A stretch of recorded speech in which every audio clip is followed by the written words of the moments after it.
আজকে আমি রান্না করব। দেখুন এখানে একটা ফুলকপি কেটে নিয়েছি, এখানে মটরশুঁটি, কিছু কিশমিশ, ধনেপাতা নিয়েছি, আর এতে 3টে লঙ্কা নিয়েছি, 3টে শুকনো লঙ্কা আর আদা। আর এইখানে জল বসিয়েছি 2-1 মিনিট, নুন আর একটু হলুদ দিয়ে সিদ্ধ করে নেব। একটু হলুদ নিয়েছি, একটু নুন দিয়েছি, 2 মিনিট ধরে একটু হালকা সিদ্ধ করে 3 মিনিট সিদ্ধ হয়ে গেছে। এবার আমি কপিগুলো জলের থেকে জল ইংড়ে তুলে নিচ্ছি। কড়াই ধুয়ে বসিয়েছি, কড়াই গরম হয়ে গেছে। এবার আমি কড়াইতে তেল দিয়ে দিচ্ছি।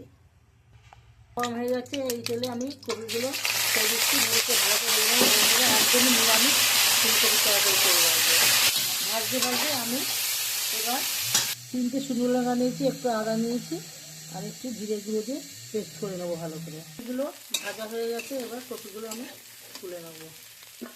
কপি ভাজা তুলে নিয়েছি। এবার এই কড়াইতে আবার একটু তেল দিয়ে দিচ্ছি। আমি তেলের মধ্যে কিছু ফোড়ন দিয়ে দিয়েছি, গরম মশলা, শুকনো লঙ্কা, তেজপাতা, গোটা দিয়ে পড়ে গেছে। এবার মশলা দিয়ে দিচ্ছি, কষিয়ে নেবো ভালো করে কষিয়ে নেবো।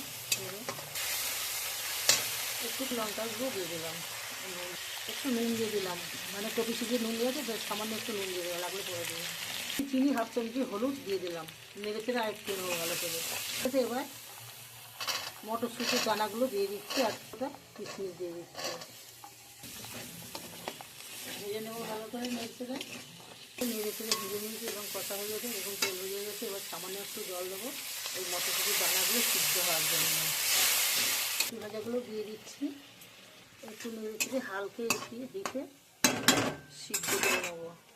একটু লঙ্কা দিয়ে দিচ্ছি, আর একটু ধনেপাতা ছড়িয়ে দিচ্ছি, একটুখানি ঘি দিয়ে দিচ্ছি, ধনেপাতা দিয়েছি, গরম মশলা দেবো না, একটু ঘি দিয়ে এবার নামিয়ে নেবো বন্ধুরা।